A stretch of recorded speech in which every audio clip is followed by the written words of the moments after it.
Welcome to the NC Spin After Spin. Additional comments from our panelists just available on our website.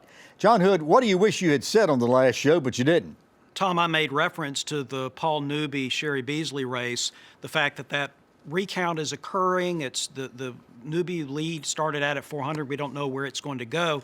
And that, in my opinion, this actually does illustrate why we should concern ourselves with the risk of illegal voting. Not necessarily fraudulent voting, though I think that happens every election to a small degree.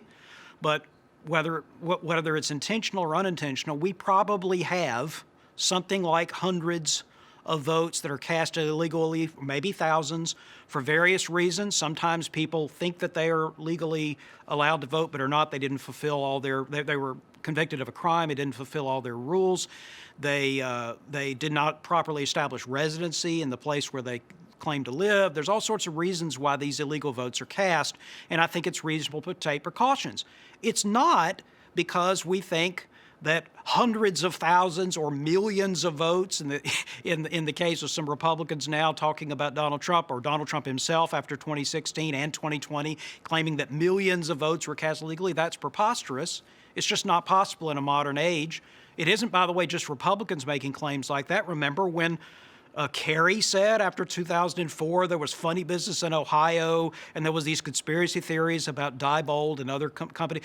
These kinds of conspiracy theories about elections probably made a lot more sense decades ago when we didn't have all the precautions that we have. We have many more, but there is still the need to worry about votes cast illegally when you have occasionally a statewide election or a district election. Here in North Carolina, the Chief Justice of the North Carolina could be determined, we don't know right now, by a few dozen votes. Yeah. And that's why this matters. It's not the most important thing in the world, but it is absolutely worth taking reasonable precautions to avoid. You raise an interesting point, though. We had a case where a voter sent in an absentee ballot and died before the election.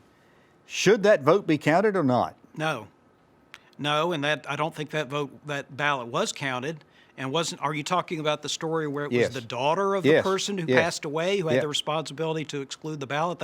That was appropriate. You need to be a legal voter on election day, a legal resident of the state on election day. So even though you legally cast that ballot prior to the election, then it doesn't count if you died beforehand. Yeah, I mean, we have to have certain rules. We have to have certain standards that we live by. There's a dispute about how long after an election we should have been accepting ballots and who should have made that determination. The key thing is have the rules clearly established before people start voting, not change the rules in the middle or change the rules afterwards to try to get your candidate It's just elected. hard to anticipate all of the exceptions that could potentially come in, but that's something we need to try.